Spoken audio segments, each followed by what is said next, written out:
Straight into the water, ass over tip. He needed the job that bad. But I was worried, Charlie. I was prepared for the absolute worst. I've seen it happen in the profession many times. Sure you have, Mr. Connor. His head size. That is the only true measure of a man. I sent this lad to America. Look what's come back to me. My head never swelled. Not with all my successes. I was worried about you, though, Charlie. And that other night at the Trock, remember?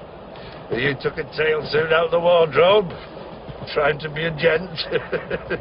Trying to impress that young dancer, Hetty, wasn't that her name? Hetty Kelly. Yeah, I could see in your eyes you fancied her. Sad. So you know all about it, Fred. She got married. Sent me a lovely note. Brought it with me, somewhere in my baggage. Oh, Charlie, don't you know?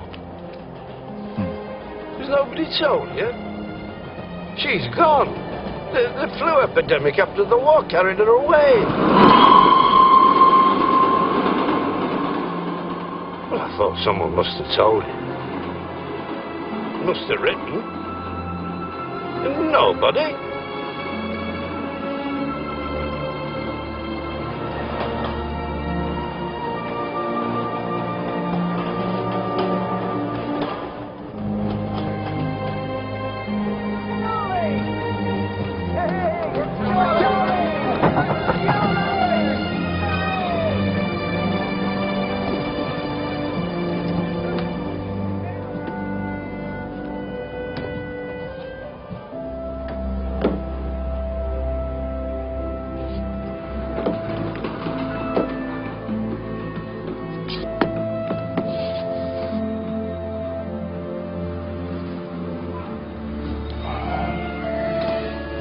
What do we do, Charlie?